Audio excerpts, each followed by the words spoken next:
leg. That these nations about to go into a full-scale war in the Valley of Jehoshaphat.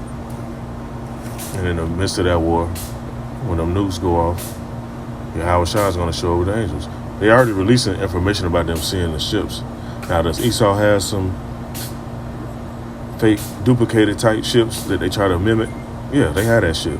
They have Project Blue Beam so they can project in the sky. They have that shit. But when the real deal go down, you're going to know the real from the fake. The elect are not going to be deceived. Like the scripture mentioned, if it were possible, they should deceive the elect. They're not going to deceive the elect. The elect going to know the signs to look for and know what's supposed to take place when Yahweh Shah show up. Not when Esau try to do some fake invasion or some other bullshit they might try to pull off. Now it says in verse 14, and I looked, and behold, a white cloud, and upon the cloud one sat like unto the Son of Man, having on his head a golden crown, and in his hand a sharp sickle. So this little fake image that people have of Yahweh Shah, he come all loving and arms open and kissing everybody and all that shit, that's a false image. When Yahweh Shah comes back, he says his garment is going to be made red. Why would that happen? I mean, it's going to be a lot of bloodshed. I mean, it's going to be a lot of destruction and death going on. Simultaneously, because the Lord is a balanced and just power, you're going to have people being saved and delivered. You're going to have people being wiped the fuck out. Now it says, another angel came out of the temple crying with a loud voice to him and sat on a cloud, thrusting thy sickle and reap, for the time has come for thee to reap, for the harvest of the earth is ripe. And he that sat on the cloud thrust his sickle on the earth, and the earth was reaped. And another angel came out of the temple which is in heaven, also having a sharp sickle, and another angel came from the altar which had a power over fire, and cried with a loud cry to him that had the sharp sickle, saying, thrust thy sharp sickle, and gather the clusters of the vine of the earth, for grapes are fully ripe. And the angel thrust in his sickle into the earth, and gathered the vine of the earth, and cast it into the great winepress of the wrath of Yahweh. And the winepress was trodden without the city, and blood came out of the winepress, even unto the horses' riders, by the space of 1,600 furlongs. And we go to 15. It says, a scene of heaven, and I saw another angel in heaven, great and marvelous, 7 angels having the 7 last plagues, for in them is filled up the wrath of Yahweh. And I saw it was a sea of glass mingled with fire, and them that had gotten the victory over the beast and over his image and over his mark and over the number of his name, stand on a sea of glass having the hearts of Yahweh. Because that sea of glass is more than likely is going to be a chariot. Now you have people say stuff about the firmament and all this other bullshit. Look, there's layers in the atmosphere just like it's layers in the water. A certain height or a certain depth. The mass changes, so to speak. They teach you that shit in science class. And chemistry as well. It depends on what type of teacher you have. That sea of glass though, most of them ships, they are made out of different elements.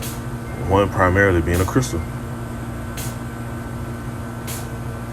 So being able to stand on that sea of glass and look down and see what's happening in Babylon, it's going to be crazy, man.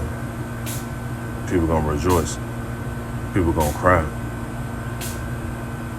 It says in verse 3, it says, and they sang the song of Moses, the servant of Yahweh, and the song of the Lamb, saying, great and marvelous are thy words, Lord Yahweh Almighty. Just and true are thy ways, thou King of saints, who should not fear thee, O Lord, and glorify thy name, for thou only art holy.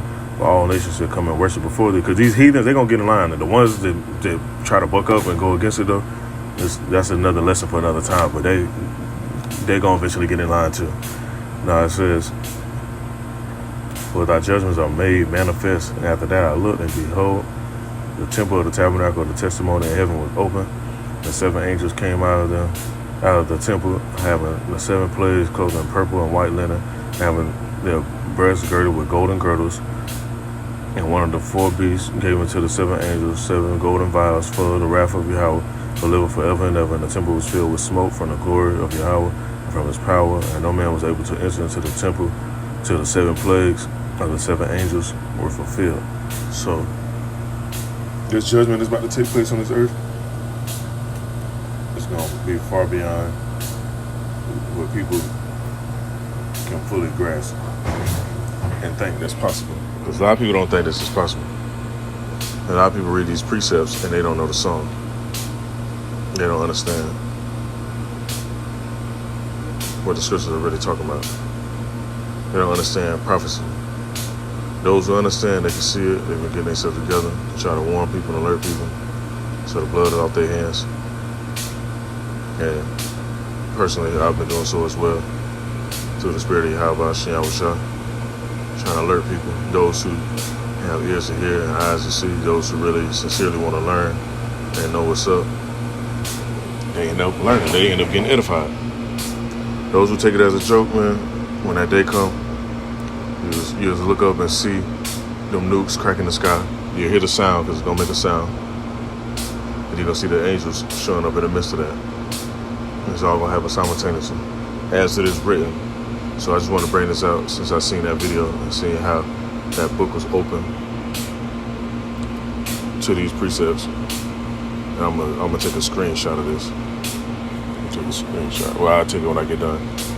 It may start a video. So I just want to bring this out. I don't want to rush aside this edifying. Call all your Yahweh Shem Shalom to the elect.